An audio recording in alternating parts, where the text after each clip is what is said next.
Yo, I'm Troy. This is TM Fitness. Should you eat back calories after a workout? Okay, so this is for those of you who are either doing training for sport, i.e., endurance events like triathlon, or you're training for body composition. So you're probably tracking your calories using an app like MyFitnessPal.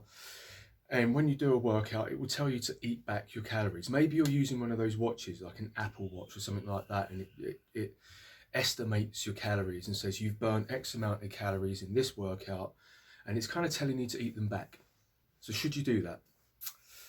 No. Don't do that because it's wrong. And it's wrong because if it's one of those watch devices, you look at the evidence and they can be out anything by 25 to 90%, usually overestimating as well. So you're not just eating back calories that you've burnt, you're eating back calories that you don't need to be eating. This is particularly important if you're an endurance athlete who needs to be careful about body composition for power to weight ratio, or if you're physique conscious and body composition, is just like your thing. You don't want to be putting yourself into a surplus by eating more than you need to be eating. So you don't eat back calories based on what the app is telling you. If you've done a calorie equation and you've estimated your energy balance for that day, or you've worked out your total daily energy expenditure for that day, you've already accounted, if you've done the equation right, you've already accounted for activity and exercise. So then you're going to be eating those calories twice. And if you're just going by what the watch tells you, as I say, it could be overestimating by as much as 90%. So don't do that. Use it to track your heart rate, but not your calories. So what should you do? So as I've said, if you're somebody who cares about sport and performance or body composition, you're probably already tracking your calories, right? So this is what you do. There's 5 steps. Number 1, you work out your total weekly calories. So just take a typical week, work out what your total calories are for that week.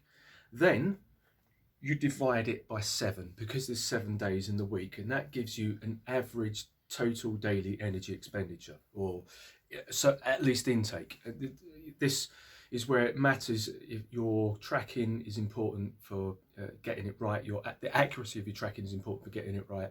So the longer you've done this for, the more of an expert you're at it, the more likely this is to be accurate. And this is assuming that you're eating to somewhere around maintenance. If you're not eating to somewhere around maintenance, do that for a week and then take the total and then divide it by 7 to give you your average total daily energy expenditure or intake. Number 3, distribute those calories appropriately. So if you're training for body composition, chances are your training is pretty consistent. You might be training 4 or 5 days a week, hour, 90 minutes at most probably.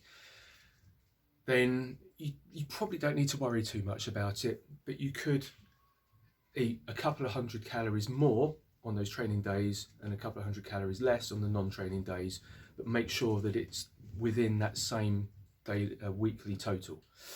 If you're an endurance athlete and you have different training volumes, so you might have a high training day where you're out for like a 6-hour bike ride, and you're going to be burning 2,000-3,000 calories during that training session.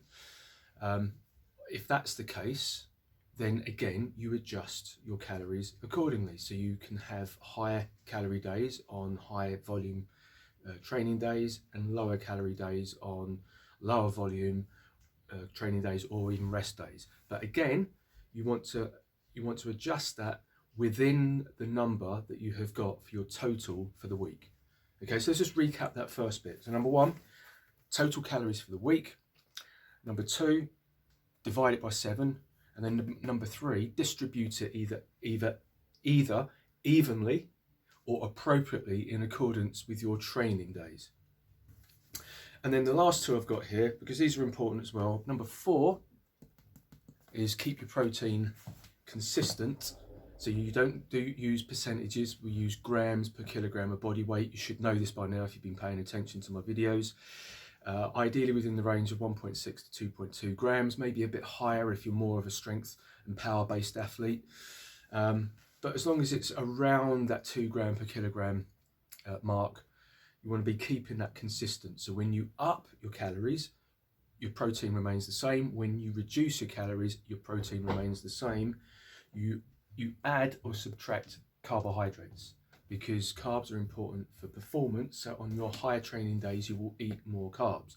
So if you're eating 1,000 calories more on a higher training day, those 1,000 calories, the majority of them should be coming from carbohydrates. And if you're eating 1,000 calories less on a rest day, that 1,000 calorie deficit will come from reducing your carbohydrate intake, but your protein stays the same. All right, I hope that was useful. If you've got any questions, leave a comment, like, comment, save this, laters.